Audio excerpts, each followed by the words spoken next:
tips for natural athletes who want to compete in the NPC doing non-drug tested shows.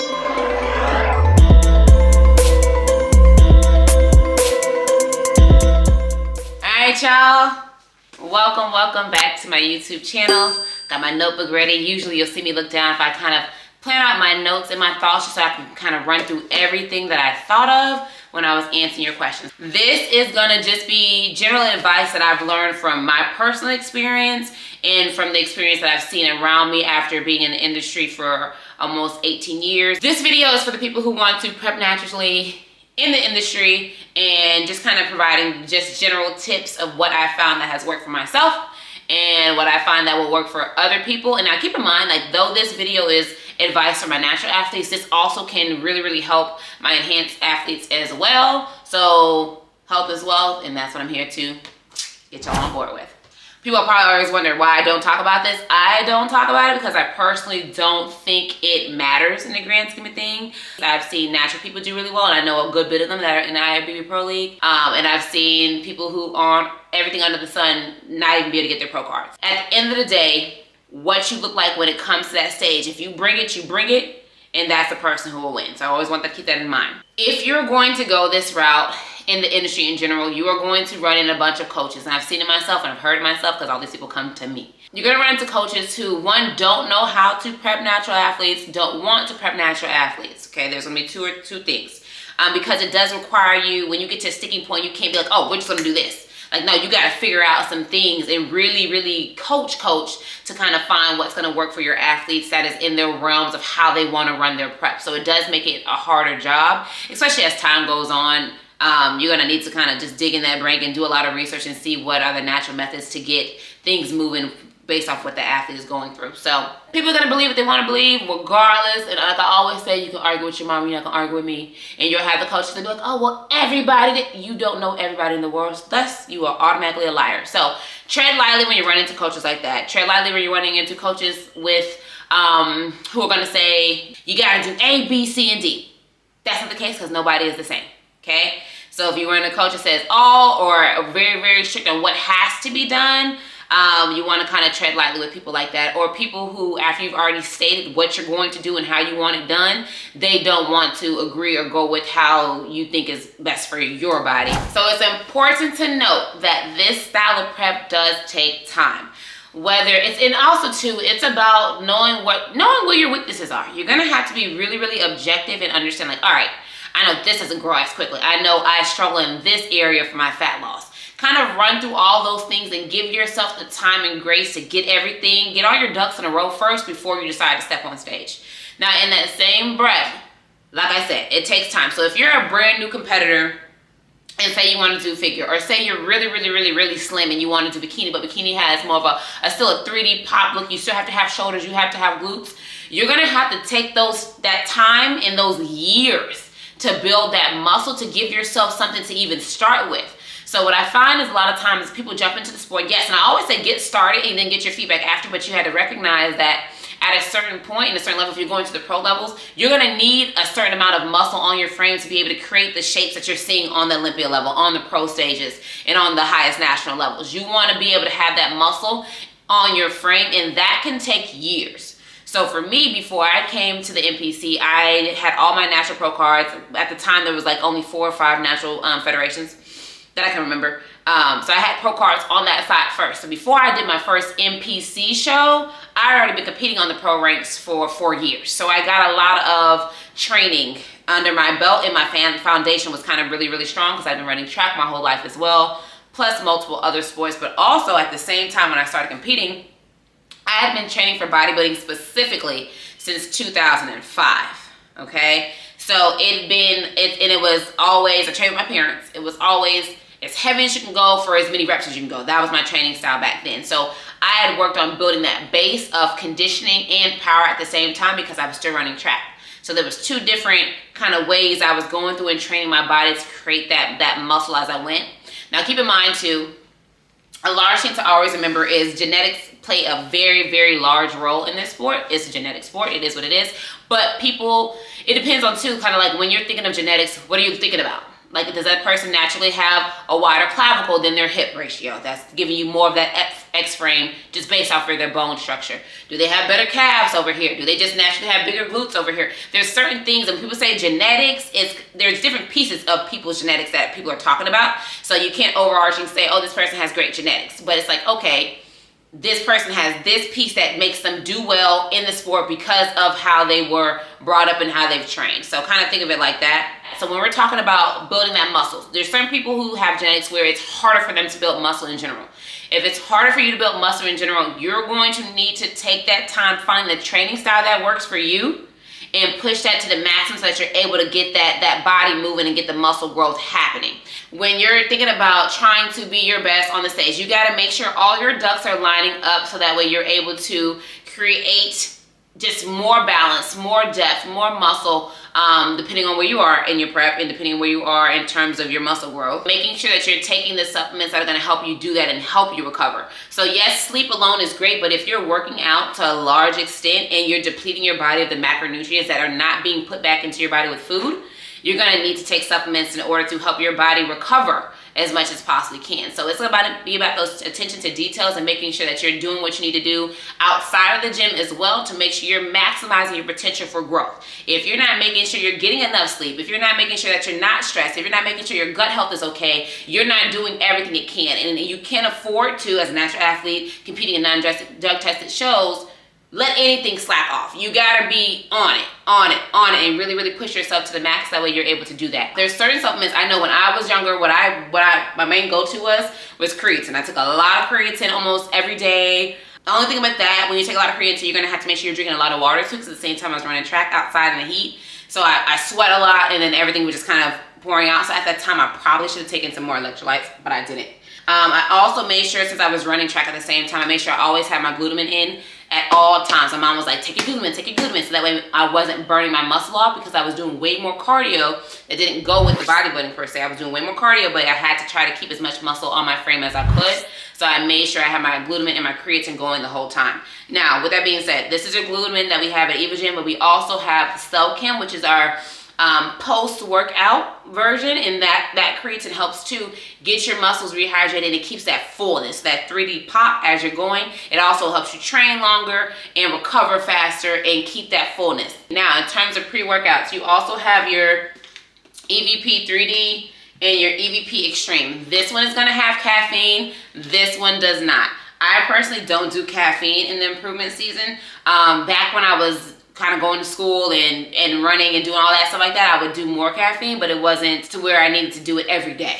What these are going to do, this is also a key thing of making sure that muscle stays full, and it gives that effect of muscle growth, that pop, that 3D look that you want to see on stage, okay? I will say that also depends too on how much muscle you need to build. If you've been playing sports your whole entire life and you've been powerlifting and you've been doing everything else, you may not need as much muscle as you think. You may just need posing help. You may just need to lose body fat more, and we're going to get to the fat loss portion. I'm going more so through like your year-round portion right now. I also take my amino chem too, and that helps with fullness and hydration, and in a sense my muscle density too. So when I'm getting closer to the show, I will get off my amino chem because it keeps me heavier, because my muscles are so full, so bubbly with so much pop. I get off this so I can start seeing the scale drop down, and my body knows like, all right, we need to lose a little bit of muscle. So for me, at the end of preps, because there is a cap on figure of how much size you need to carry, and if we need to be smaller, I have to be aware at all times of not growing as much as possible. That's why I train the way I train, that's why I eat the way I eat, and that's why I do my cardio the way I do it, so that I'm staying in those parameters, okay, of the category. So for me, I had to get off the EVP now because my shoulders they have a density that was developed over the years. And I get off my amino chem too, so that way I'm able to kind of slim everything down and pull it in and not have as much pop, okay? So that I'm able to stay in my parameters. So your supplementation is gonna be key. Your recovery is gonna be key. All of this happens year round, but more specifically in your improvement season. These are gonna be key things to focus on so that you're building that muscle growth, trying to keep taking the years to gain that density. You wanna make sure you're having enough time away from stage, so that way you're able to make the changes that need to be made. Now, this is gonna be more so for people who have lagging body parts, or they're trying to better their symmetry or anything like that. You need enough time away from stage to, one, get your metabolism firing back as great as it can be, get your cardio down, so that way when you need it, you're able to level it back up and not have to kill yourself at the end of a prep. But also the time away from the stage, especially post-show, is where you're going to be able to get everything going, get that muscle growing at the same time. But if you're getting on stage every other week or every other month, you are shooting yourself in the foot if you need to make improvements. So I always say, and what I used to do is I would have 6 months between shows. The longer your improvement season is, the more likely you're going to gain more fat than you think you have. So if you're going to take a longer improvement season, you also probably want to take a longer prep, so that way you're not crash dieting at the end. If you start further out, you just take a little bit of food away, Talk to your coach about this. They're the nutritionist, not me. But from my experience, it does make it an easier prep if you start sooner, depending on how your relationship is with food. If you're still going on plans and you're like, oh my God, I want to diet. Oh, woe is me, I can't eat with my friends. If you're in that bubble, you might not make a long prep. You might be able to only do like 12 weeks and be like, all right, that's all I could give, okay? And that means you need to still work on your relationship with food and work on your relationship with the sport and see if this is a sport for you, especially if you're going to be a natural athlete. You're going to have to kind of give that time to your body. And at the end of the day, too, I found that it just makes the prep so much more enjoyable, because if your food can stay as high as possible year-round, that just makes everything so much better. Time away from the stage. Ideally, if you still got some good muscle to grow, no less than 6 months. If you grow muscle quickly, 6 months could be just that sweet spot for you. It was good for me. I was able to improve every single year when I was competing multiple times throughout the year. So kind of watch for that. Okay, the time it takes to build that muscle, and the more time you have that muscle on your frame, and the more you work that muscle, the more dense that muscle becomes, and it just slowly changes your look by just training and just putting more years in, more consistency, and just more time in general.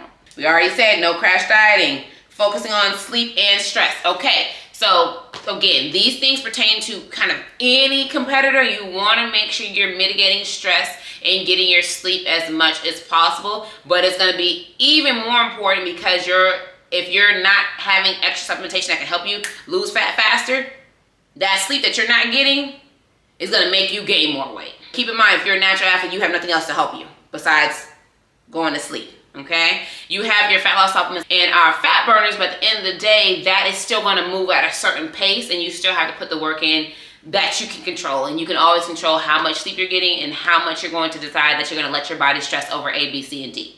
Now, if there's mental stress, there's also physiological stress as well. And just lifting and prep at the end when you're just dead tired, that can be stressful as well. So you want to make sure you're taking your supplements. So in terms of those supplements, you can look into getting you some herbs, your ashwagandha, your rhodiola rosé.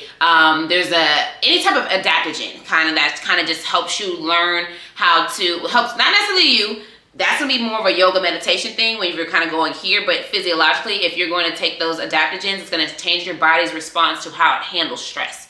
Okay, so you might still be stressed, but your body may not react the same to it.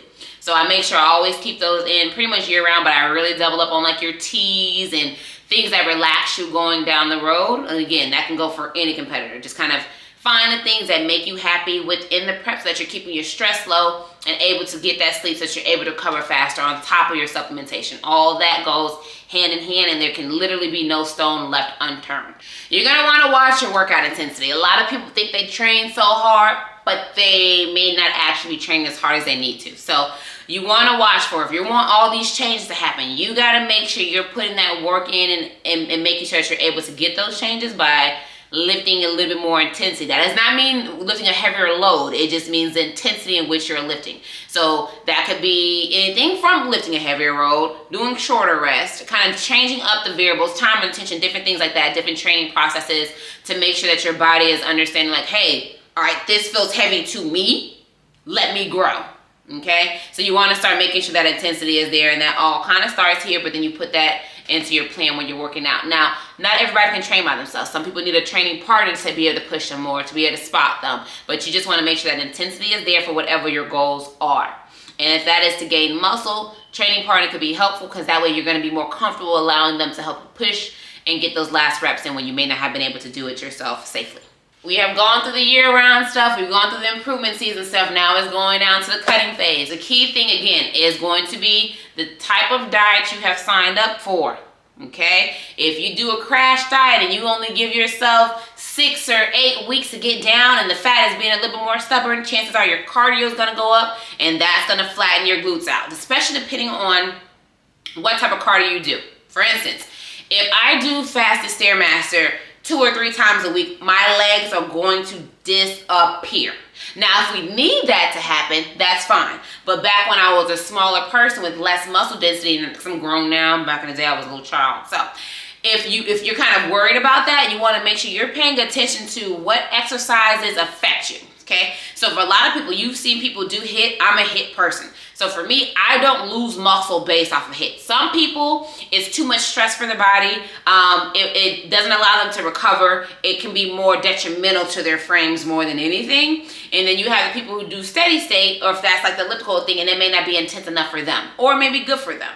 You even have your people who walk. Walking is very, very important, and just kind of making sure that you don't lose as much muscle if you're gonna walk. Okay, I would say that's pretty much across the board from what I've seen. Walking is probably the calmest cardio you can do. You can still push the intensity on it, but that's your safest bet for making sure that your glutes are still kind of staying lifted, kind of keeping that activation, and you're not burning the muscle.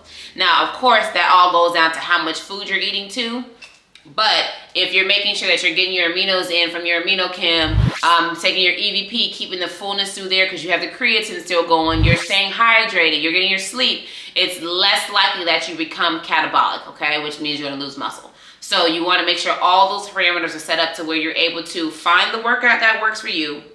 Make sure the cardio you're doing is not going to strip you of your muscle, because at the end of the day, you want to lose body fat, not muscle. And the supplements will help you do that. Okay, so for me, I like to always stock up on, again, my EAAs, my BCAAs, and make sure I have my hydration matrices going so that way everything just stays full and the water stays in my muscle, so it keeps me kind of full and popped year round. Okay, especially in prep when you're kind of leaning down, you want to make sure that muscle doesn't flatten out as much. Running versus walking, some people enjoy running, some people need to slim their legs down. So if you're in bikini and your legs are a little bit more dense and you want to kind of slim them down, you may need to do the running, but you also got to kind of weigh the pros and cons of, if I do this much running, are my glutes going to flatten out too? If I run, do my glutes get larger? So for me, running would kind of keep me a little too slim, but for others, it makes their legs grow. So it just depends on what your body does, and that's just trial and error. And that's another testament to not rushing to the stage, because if you take that time away from the stage and that time in the sport,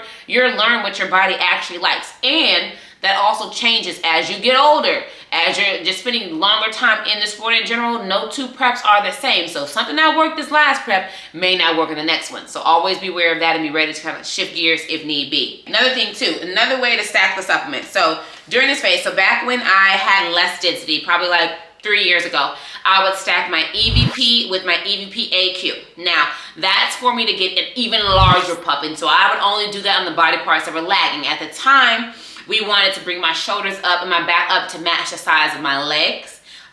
So we made sure that I only took the EVP AQ on those days. So for instance, if I'm a bikini person, I want to make sure my glutes are staying really full, I'm going to take my EVP and my AQ on my glute days. Okay, but I wouldn't take it on my leg days if I know my legs are already on the bigger end. You want to take it on the days of the body part on which you're trying to bring it up. And that also is a testament too, and kind of just go with your coach on this one.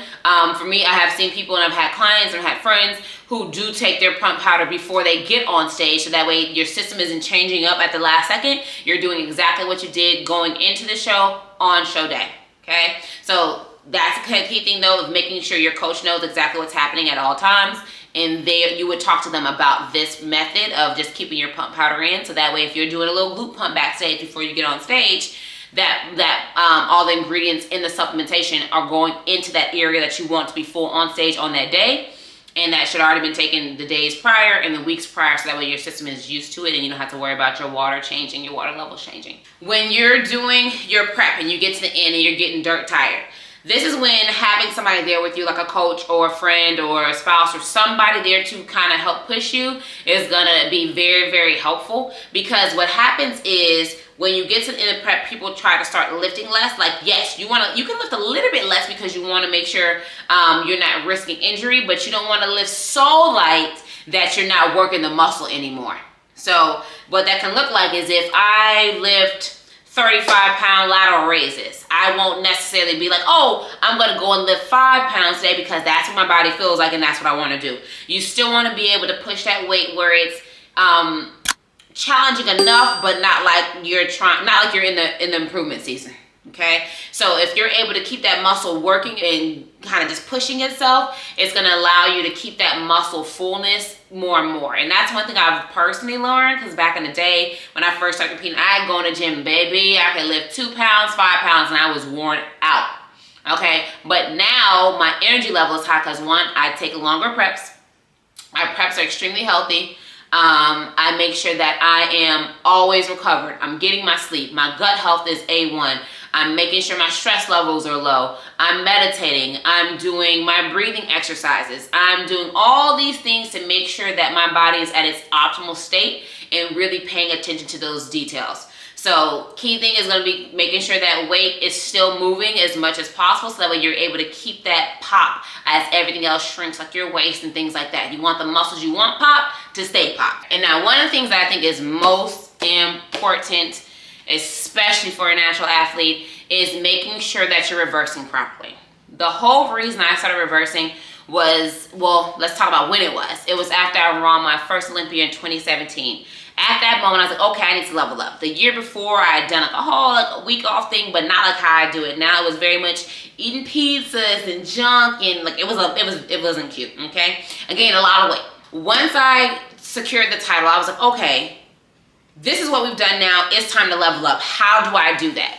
And what I've learned is I'm able to level up every year, because every single season, once I step off stage now, since 2017, I'm already preparing for the next season. I do my cardio the next day, and I move forward accordingly to what I have in mind. I have my diet plan ready so that I'm not gaining levels of fat that are not needed for my personal growth. So that kind of ties into reverse dieting, which I make a separate video on that. But your improvement season start, your reverse diet is going to be a very, very crucial thing that allows you to get your metabolism back right, to get your body in a good place, because no matter what, dieting plays a role on your hormones. Whether it's a small one or a big one, it's going to cause some type of shift in your hormones. So that's just in general, no matter how you prep.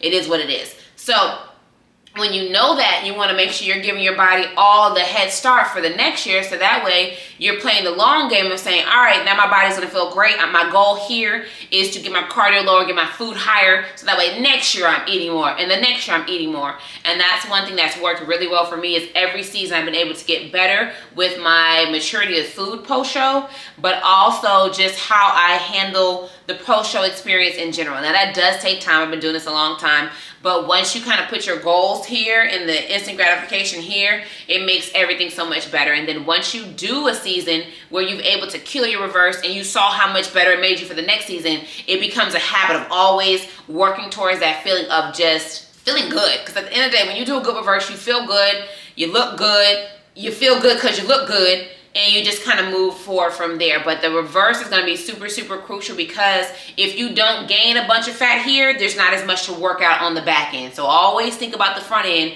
before you have to do the ramifications on the back end. And that's going to be a key thing. So overarching theme of this video, mind your business. Don't worry about what the next person has going on, because again, it does not matter. Focus on how you get better. Prep how you want to prep. If that changes, so be it, but make sure you choose the coach wisely. That's going to make sure your health is always paramount. You're going to want to make sure your preps are long enough for you, and so that you're able to slowly lose that body fat, maintain as much muscle as possible. You're going to make sure your supplementation is on point. You're going to make sure your recovery is on point. You're going to make sure your stress levels are really, really regulated, okay? You're going to make sure your level of intensity through your workouts is through the roof. You're going to make sure that you're doing everything that nobody else will in terms of those details, and pushing yourself to your maximum potential, so that way you can be the best you on stage naturally. All right, y'all. I hope that helped. Video is kind of long, but if you got questions, post them below. If you feel the need to argue with me about some stuff, you can do that with somebody else. And yeah, I hope y'all enjoy it. Ladies and gents, welcome to the show. Shane is the name that you should know. I make it look easy like cruise control. And I ain't on Dreamville, but I do it cold. So go and tell your bros that the dude is dope. Shit, I'm about to spit, gonna move your soul. Coming for the top, I'ma shoot for goals. And I ain't never gonna stop till my truth is told. Whoa.